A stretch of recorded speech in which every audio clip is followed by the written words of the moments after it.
ijambo ry'Imana riravuga ngo kuko Imana yakunze abari mu isi cyane byatumye itanga umwana wayo w'ikinege kugira ngo umwizera wese atarimbuka ahubwo ahabwe ubugingo buhoraho. Tubisanga muri Yohana igice cya 3:16. Nguhaye ikaze mu nkuru y'ikiganiro cy'uyu munsi. Abahanuzi bari barahanuye ko Imana izohereza umucunguzi cyangwa Mesiya mu isi. Bari barahanuye ko umwari watoranijwe n'Imana azabyara umucunguzi. Hari ababyeyi benshi mu Bayuda bibwiraga bati wenda uzabyara umucunguzi azaturuka mu muryango wanjye. Yewe hari n'abarotaga babaye watoranijwe ngo babyare Mesiya. Byarangiye batunguwe n'Imana yatoranije kuko ataturutse mu miryango y'abatunzi cyangwa se nibura mu miryango y'abantu bazwi. Uw'Imana yatoranije yaturukaga mu giturage ndetse ku babyeyi b'abakene. Bacishijwe bugufi ariko bubaha Imana ndetse bitangira umurimo wayo muri ubwo buzima buciriritse. Tega amatwi uyu mukino, marayika agenderera umugabo ugeze mu zabukuru.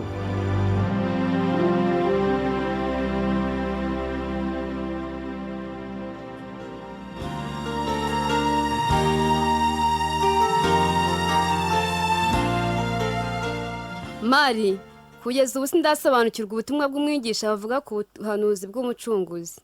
Njye mura nibaza niba n'ubuhanuzi muvuga hari ukuri. Rashe, tugomba kwizera kuko nibyo byiringiro bizima dufite. Ariko se niba ari n'ukuri kuki Imana itinda kubisohoza? Ariko ubu ntibyaba ari ukubera ko bigaragara ko abantu bameze nk'abatiteguye kwakira umucunguzi. Icyama kwizera nk'ukwawe. Njye nizera akanya gato mu kandi bikaba binshizemo nkashidikanya. Umwigisha ameze nk'aho yizeye ko umucunguzi agiye kuza vuba cyane bidatinze, ndetse n'ijambo ry'Imana ryerekana ko ibyo Rabi ahamya ari ukuri. Nanjye ndizera ko ibyo avuga ari ukuri. Nifuza kuzibonera umucunguzi n'amaso yanjye. Tugomba kwizera. Byarahanuwe ko umwari azasama inda akabyara umucunguzi. Nibyo cyane. Azavuka mu muryango w'abami. Njye mfite amatsiko yo kuzabona uwo mukobwa uzabyara umucunguzi. Njye nsisenga cyane ngo wenda nishyire mu mwanya wo kuba uwo mwari watoranywa.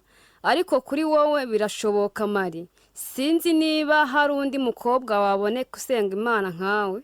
Ariko Rashe, ntukavuga ibintu nk'ibyo. Ndi umuntu ucishijwe bugufi cyane. Sinkwiye icyubahiro nk'icyo. Nyamara njye ntibyantungura abaye ari wowe Imana itoranije. Tuzakomeza dusenge kugira ngo ubushake bw'Imana bube, kandi tuzakomeza dukorera Imana turi abizerwa. Mari, uvuze ukuri nk'uko usanzwe kuvuga rwose.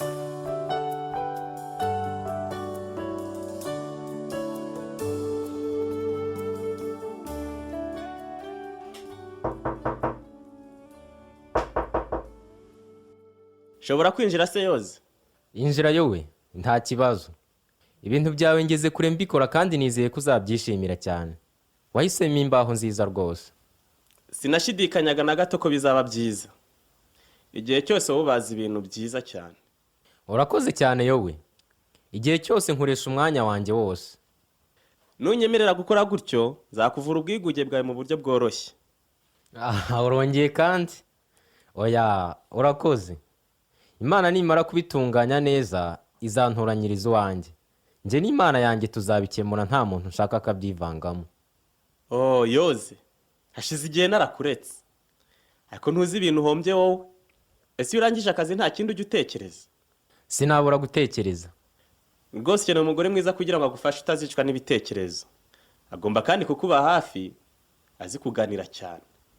Ndimo kwitegura gushaka umugore w'ubuzima bwanjye. Ariko Imana niyo izampitiramo. Ndizera ko uzamubona umutima wawe ukunda hakiri kare imyaka itarakurangirana ngo usaze. Oh, nshuti yanjye. Ntugahangayike ku bwanjye kuko namaze kumubona. Waramubonye urangije urampisha koko? Aracyari muto kandi atandukanye n'abandi bakobwa bose wabona muri Nazareti. Sha nukuri urasenga cyane ku buryo wari ukwiriye umukobwa nk'uwo uruta abandi. Ayowe, reka twihute tujyane hari umuntu ngiye kureba.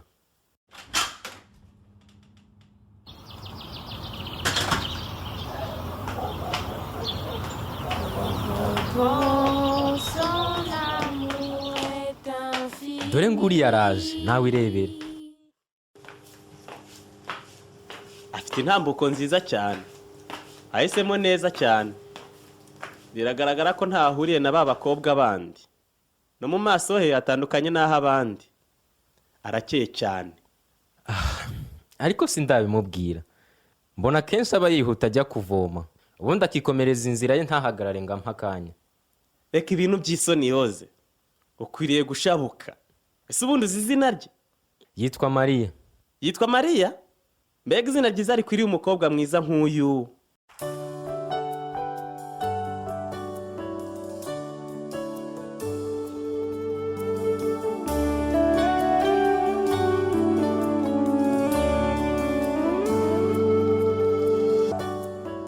mwakoze kugumana natwe mu nkuru y'ikiganiro cy'uyu munsi. Turaza gukomeza mu kanya. Mariya, umukobwa w'inkumi uturuka mu giturage, na Yozefu ukora ubucuruzi bw'ibijyanye n'ububaji, bafite ibyifuzo bikomeye mu mitima yabo. Bombi bafite inzozi nziza, bategereje ko isezerano ry'umucunguzi risohora. Mu byifuzo bya buri umwe muri bo harimo kubona umukunzi nyawe, kubyara abana benshi no kubaho mu buzima bwiyeguriye Imana. Ese ko mu buzima bwabo bakomeza kwegerana, inzozi zabo zizasohora?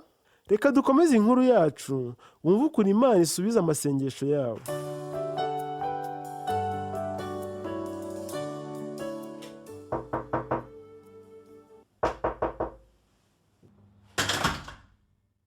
Gira amahoro Yoze, ni ikaze. Murakoze cyane.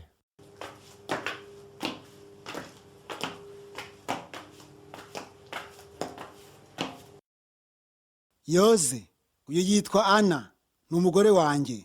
Nishimiye kumumenya. Yozefu yafite ibarizo hariya mu mujyi, kandi bavuga ko ari umubaji mwiza ukora cyane. Nimwakira akantu nabazaniye. Urakoze Yoze, utuzaniye akantu keza. Hanyuma se akazi kameze gate? Karagenda neza. Ibyo dukora byose biragenda, ndetse akazi ni kenshi cyane. Mu by'ukuri Imana ni nziza. Imana ishimwe. Ubu ntibibagora cyane kuba mutuye hano muri iki giturage mwenyine. Niko bimeze. Ariko none ko hari akabazo nendaga kubabaza. Ndifuza ko Mariya yambera umugore. Sindi umutunzi, ariko mfite ubushobozi bwo gutunga umugore. Reka nze mbaze Mariya. Mari! Murankeneye? Uraho Yoze? Uraho Mari? Mari, ubu rero njye na mama wawe tubahejeje umugisha. Tuguhaye Yozefu ngo umubere umugore. Murakoze cyane. Ni ukuri mufashe icyemezo cya kigabo uyu mugoroba. Ubu rwose nta kibazo nimujye mbere turabashyigikiye. Imana iba izabaho umugisha n'amahoro mu rugo rwanyu, kandi muzabyare muheke hungu na kobwa. Rwose nanjye ibyo nibyo niyemeje nzabihagararamo kigabo. Nanjye tuzafatanya. Nzakundwa akazi umukobwa wanyu kandi nzamufata neza cyane. Urakoze cyane, kandi ndabizi ko uzabishobora. Ubwo rero tuguhaye ikaze mu rugo rwacu. Ubu nawe ubaye umwana wacu. Muranejeje cyane.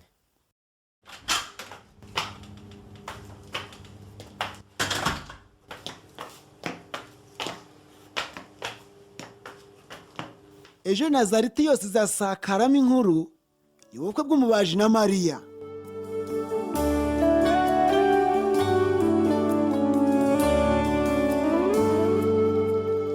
Mana, urabizi ko ndi umuturage kazi ucishijwe bugufi. Ababyeyi banjye ni abakene. None kandi ngiye gukora ubukwe n'umusore w'umubaji kandi w'umukene. Nta mafaranga mfite, nta n'ubundi butunzi bwo kuguha mfite. Ariko ndakwihaye ubwanjye ngo unkoreshe mu buryo bwose ushaka. Ndakuramutsa Mariya. Uri mwiza kandi wuzuye ubwiza bw'Imana imbere n'inyuma. Imana iri kumwe nawe. Urankanze. Urinde wowe? Mbese iyo ndamukanyo yawe ushatse kuvuga iki? Mari, ntutinye. Jye nitwa Gaburiyeli. Ntumwe n'Imana kuko igiye kugutungura. Kuntungura? Nkunda gutungurwa cyane. Imana igiye kugutunguza ikintu cyiza cyane. Imana igufiteho imigambi. Watoranyijwe mu bari b'i Buyuda kuba nyina w'umwana w'Imana. Muzamwita Yesu. Njyewe? Kubera iki njyewe kandi ndi umwari w'umukene ucishijwe bugufi, uvuka ku babyeyi b'abakene batuye mu giturage kibi. Simvuka mu bami, simfite n'ubutunzi. Icyo Imana iha agaciro si icyo ababyeyi bawe baba cyo, cyangwa se ibyo utunze, ahubwo ikiha agaciro ni icyo uri cyo muri yo. ariko si ibyo bishoboka bite ko namaze kwemera kubana na yosefu? Umwuka w'Imana azakuzaho, kandi umwana uzavuka azaba ari umwana w'Imana. Biteye ubwoba kumva ko natoranijwe mu bagore bose bo mu Buyuda. Sinzi niba utibeshye. Ntago nibeshye, uri umukiranutsi. Ni wowe Imana yanyoherejeho. Yari yaragutoranyije kera utaravuka. Nshishijwe bugufi cyane. Ariko sindota. Ntago urimo kurota. Ibyo ubona kandi wumva ni ukuri. Umwana wawe azaba mukuru, kandi azitwa umwana w'Imana isumba byose. Imana izamuha kwicara ku ngoma ya se Dawidi. None se mu by'ukuri umwami Dawidi ni sogokuruza wanjye? None se ntuzi ko umuryango wawe kimwe n'uwa Yosefu mufite inkomoko yo kwa Dawidi? Mwese burya mufite amaraso y'ibwami. Ibyo birantunguye cyane ndetse biranejeje. Azayobora inzu ya Yakobo, kandi ingoma y'izaba y'iteka ryose ntizahanguka. Mbega ibintu byiza! Njyewe Mariya, kuba umubyeyi w'umwana w'Imana, biratangaje cyane. Mubyara wawe Elizabeti nawe yasamye inda y'umwana w'umuhungu mu zabukuru. Ubu ni ukwezi kwa 6 atwite. Imana nta kiyinanira, ibyo yagambiriye byose irabisohoza, si nk'umwana w'umuntu. Dore ndi umuja w'Imana, ibyo uvuze byose bingirirweho. Sinatekerezaga ko Imana yankoresha umurimo munini gutya. Imana iguha umugisha Mari. Buretse gato, ndashaka kukubaza ibindi bibazo.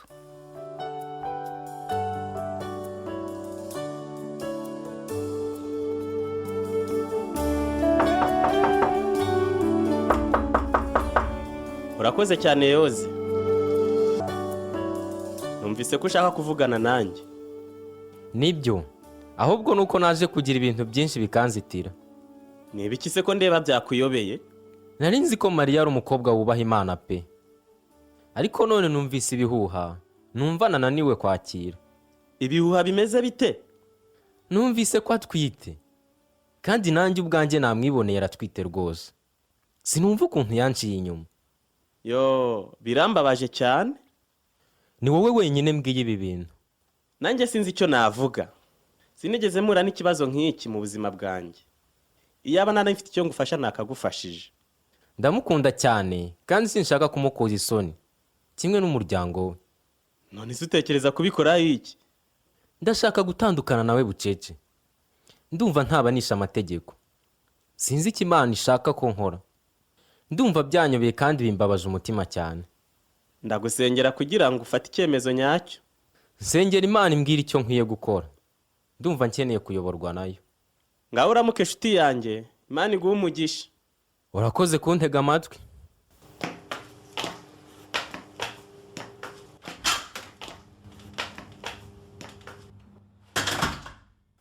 Oh Mana, nyereka icyo nkwiye gukora.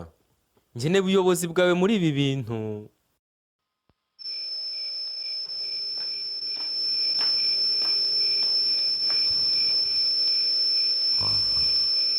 Yosefu mwene Dawidi, witinya gutwara Mariya nk'umugore wawe, kuko imbuto imurimo ari iy'Umwuka Wera. Umwana atwite ni umwana w'Imana. Wowe na Mariya mwatoranijwe kuba ababyeyi b'umucunguzi.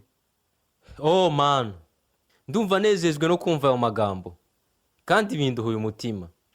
Nkunda Mariya, kandi we n'umwana wawe nzabafata neza.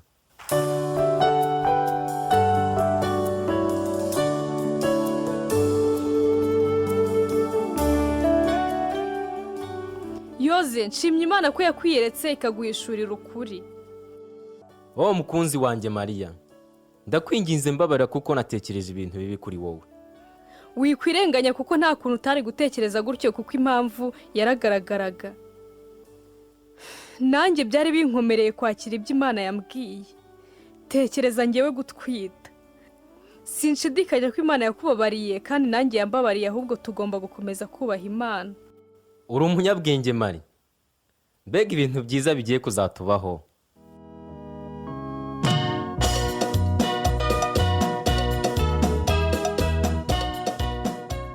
umugambi w'Imana wo gucungura abantu bayo wari wegereje. Abantu benshi bari barataye Imana, ariko Imana yo yakomezaga umugambi wayo. Igihe cyarageze rero, Imana yerura ko noneho igihe kigeze ngo isohoze umugambi wayo. Muri iki gihe ntitugomba kugerageza gukora imibare y'igihe cy'Imana igomba gusohoreza nk'ibyayo. Ikomeza gukora ku bwacu, icyo dukeneye ni ukwemera umugambi wayo wo kuducungura, wo kutubohora no kuduha amahoro. Rero inshingano zacu ni ukuyizera tukayiringira. Ubu rero noneho tugeze igihe twatanga igisubizo ku Mana. Ijambo ry'Imana ryerekana neza ko buri muntu wese ari umunyabyaha, kuko bose bakoze ibyaha ntibashyikira ubwiza bw'Imana.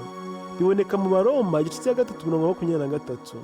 Nubwo turi abanyabyaha, Imana iracyadukunda. Nta cyadutandukanya n'urukundo rwayo. Ni Imana ibabarira ibyaha, yadushyiriyeho inzira yo kubabarirwa ibyaha no kongera kugarura ubusabane nayo. Ngiye gusenga isengesho rivuye mu mutima wanjye, urikurikire maze ninangiza gusenga ndakuyobora nawe turisengane. Mana nziza, ndabizi ko ndi umunyabyaha. Naturiye imbere yawe ibyaha byanjye byose. Umbabarire kuko nagucumuyeho. Ngushimiye ko nubwo bimeze gutyo ariko ukinkunda. Warakoze kuba waramparuriye inzira yo kubabarirwa ibyaha. Ndifuza kumenya kurushaho iby'iyo nzira. Amen. Reka noneho dusenge iri sengesho, ndagenda mvuga nawe usubiramo. Urifate, urigire iryawe imbere y'Imana. Mana nziza, ndabizi ko ndi umunyabyaha. Naturiye imbere yawe ibyaha byanjye byose. Umbabarire kuko nagucumuyeho. Ngushimiye ko nubwo bimeze gutyo ariko ukinkunda. Warakoze kuba waramparuriye inzira yo kubabarirwa ibyaha. Ndifuza kumenya kurushaho iby'iyo nzira. Amen. Urakoze kuba gusenga iri sengesho. Ubutaha tuziga ku birebana n'inzira z'Imana yashyizeho ngo tubabarirwe ibyaha.